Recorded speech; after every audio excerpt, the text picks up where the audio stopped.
Okay, I'll say it. Buying a boat can be expensive. That's why 70% of boaters choose to finance their boat. But what exactly is financing a boat? How can you prepare for it? And should you finance a boat? All of those questions and more will be covered in this video. Similar to other types of financing, boat loans are personal installment loans that are offered by lenders who agree to lend you a fixed amount of money. From there, you'll pay the loan off with interest by the agreed date. The greatest difference, however, is that the interest rates are often higher for recreational vehicles, such as boats, than they are for your home or your car. The average car loan interest rate currently hovers around 4%, while a recreational boat loan typically averages between 6 and 8%. Houses and cars are seen as essential assets, while boats are not. So in the event of a financial hardship, you'd likely have to give up your boat before your car or your house, making a boat loan a higher risk for the lender, therefore the higher rate. There are 3 different types of loans that you can utilize for a boat: secured loans, unsecured loans, and a second mortgage.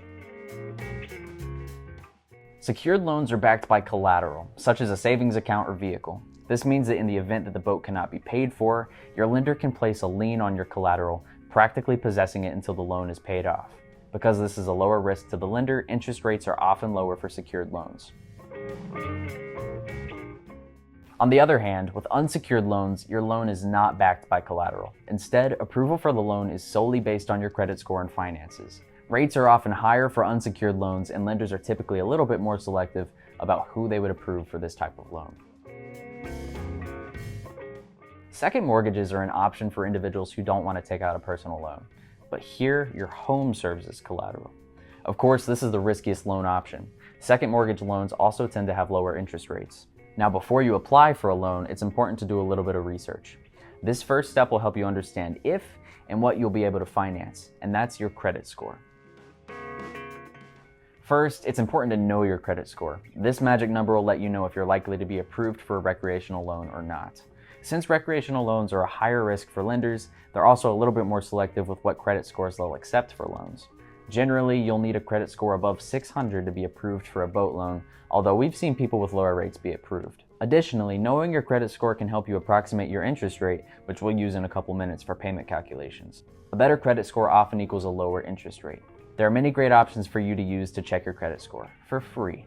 I use Credit Karma. Credit Karma uses a slightly different grading model to determine your credit score, however. They use Vantage Score to generate credit scores, where most lenders will be looking at your FICO score. Credit Karma's scores should closely reflect your credit score, but it may not be the final score your lenders see and ultimately use to determine your loan approval. Another important factor that lenders will assess is your debt-to-income ratio and your employment and housing stability.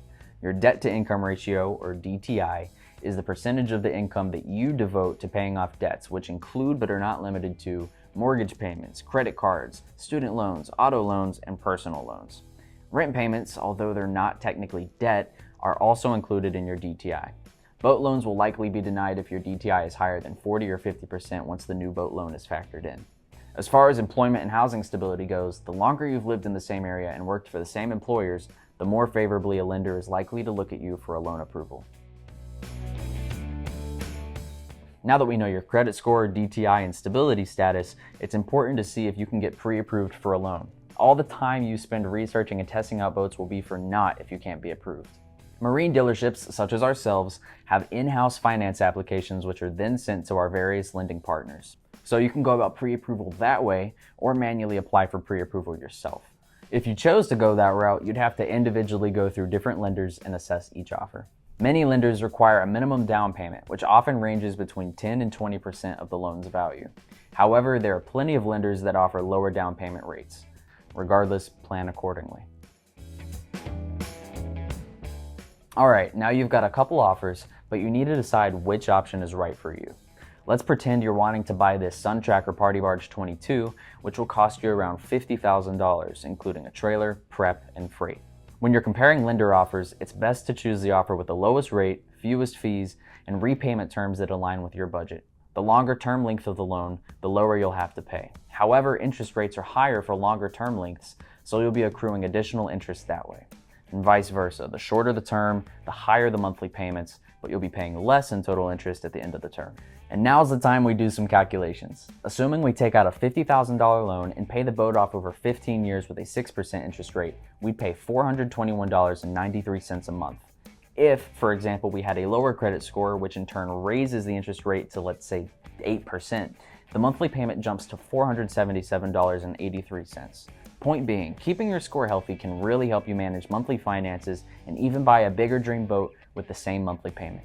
Now here's a little tip. If you're able to, put additional money down when you can throughout the term. If we put just $50 a month towards the initial loan we talked about, you'll end up paying off your boat 2 years sooner, and you're going to be saving extra on interest. Putting additional cash towards your boat over the term is a great way to knock off some cash you would have otherwise spent on interest. So, should you finance a boat? If you're not able to pay the boat off in full, then of course. Financing a boat allows you to pay for the boat monthly and control how long the loan term is. Just remember, the lower the rate and the shorter the term, the more money you save. Thank you for watching this video. Check out this video about the true cost of owning a boat right here. Leave us any questions you may have or recommendations for videos we should make down in the comments section. And again, thank you. For Foothills Marine, I'm Mason Strother, and we'll see you in the next Learning Hub video.